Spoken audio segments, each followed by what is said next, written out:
अस्सलामुअलैकुम my YouTube family. आज की वीडियो में मैं आपके लिए समोसा रोल पट्टी की रेसिपी लेके आई हूँ। इस समोसा रोल पट्टी को हम पतीली पे बनाएंगे बग़ैर वक्त ज़ाय किए। रेसिपी को स्टार्ट करते हैं।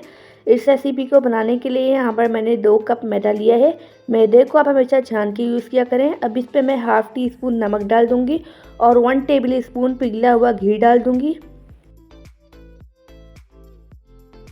अब इन सब चीज़ों को मैं अच्छी तरह से मिक्स कर लूँगी।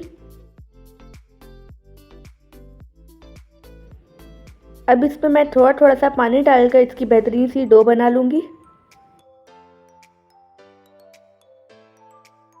यहाँ पर मैंने डो बना ली है। आपने डो ना ज़रा सख्त बनानी है और ना ही ज़रा नरम। अब इस डो पर मैं घी लगा लूँगी। अब इससे मैं 10 से 15 मिनट के लिए रेस्ट दे दूँगी ताकि डो अच्छे से सेट हो जाए। यहाँ पर 15 मिनट हो चुके हैं। डो अच्छे से सेट हो चुकी है। अब एक दफ़ा मैं इसे दोबारा से गूंद लूँगी।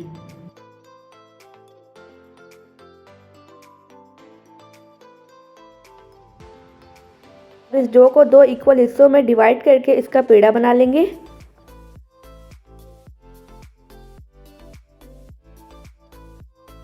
काउंटर पर थोड़ा सा मैदा डस्ट करके इस पेड़े की हम रोटी बेल लेंगे।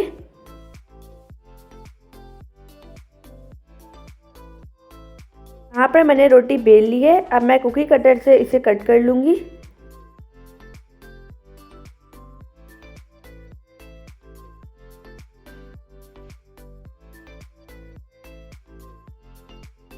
यहाँ पर रोटी मैंने कट कर ली है। अब जो एक्स्ट्रा है इसे हम दोबारा से यूज़ कर लेंगे। यहाँ पर मैंने छोटी रोटी ली है। अब इस पर मैं मेल्टेड घी यानी कि पिघला हुआ घी लगा लूँगी। अब इस पर मैं मैदा डस्ट करूँगी। अब दोबारा से छोटी रोटी रखूँगी। वही प्रोसेस से हम रिपीट करेंगे, यानी कि दोबारा से मेल्टेड घी लगाऊँगी और दोबारा से ही मैदा डस्ट करूँगी और इसी तरह से हम करते जाएंगे। यहाँ पर मैंने 7 रोटियों का किया है। आप चाहें तो 5 का भी कर सकते हैं, 10 का भी कर सकते हैं, जितना आपको आसानी से लगे। अब इस पर मैं खुश्का डस्ट करके इसे बेल लूँगी। यहाँ पर इसे मैंने बेल लिया है। यहाँ पर मैंने पतीले को हाई फ्लेम पर गर्म कर लिया था। अब इस पर हम रोटी डालेंगे और फ्लेम को मीडियम कर देंगे। अब इसे हम ट्रांसपेरेंट होने तक पका लेंगे। यहाँ पर हमारी रोटी ट्रांसपेरेंट हो चुकी है। अब इसे हम जल्दी जल्दी से उतारते जाएंगे ताकि नीचे से ना जले। इसी तरह से मैं सारी पट्टियाँ उतार लूँगी।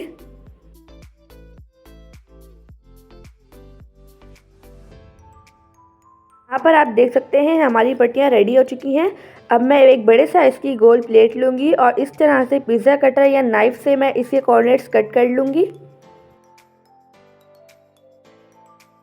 और जो ये एक्स्ट्रा पार्ट है इसे हम हटा लेंगे। इसे हम ज़ाया नहीं करेंगे, इसकी हम पापड़ी बना लेंगे। आप देख सकते हैं हमारी पट्टियाँ बन चुकी हैं। अब समोसे के लिए हम पट्टियाँ कट करते हैं। यहाँ पर मैंने आधी पट्टियाँ ले ली हैं। अब इसे हम 3-3 इंच के फासले पर कट कर लेंगे और लास्ट से कट करके जो एक्स्ट्रा है इसकी हम पापड़ी बना लेंगे। यहाँ पर हमारी समोसा पट्टी बनकर रेडी हो चुकी है। आप इससे ढेर सारे समोसे बनाइएगा। अगर आपको वीडियो अच्छी लगे तो वीडियो को लाइक, शेयर और चैनल को सब्सक्राइब कर दीजिएगा। अब हम रोल की पट्टियाँ कट करते हैं। यहाँ पर मैंने जो पट्टियाँ बची थी वो ले ली हैं। अब इसके कॉर्नर से हम कट कर लेंगे। मेरे तरीके से समोसा रोल पट्टी को पतीले पर ज़रूर बनाइएगा। इंशाल्लाह आपको ये तरीका बहुत पसंद आएगा और आपकी पट्टियाँ बहुत अच्छी बनेंगी। यहाँ पर मैंने रोल के लिए पट्टियाँ कट कर ली हैं। जो एक्स्ट्रा है इसे हम हटा लेंगे और इसकी पापड़ी बना लेंगे। अब इसे हम जिप लॉक बैग में डाल देते हैं। आप इसे रमज़ान के लिए 1 से 2 महीने के लिए इजीली स्टोर कर सकते हैं। आप सब अपना ढेर सारा ध्यान रखिएगा। मुझे अपनी दुआओं में याद रखिएगा। अब मिलते हैं कल किसी नई रेसिपी के साथ। जब तक के लिए अल्लाह हाफिज़, बाय बाय।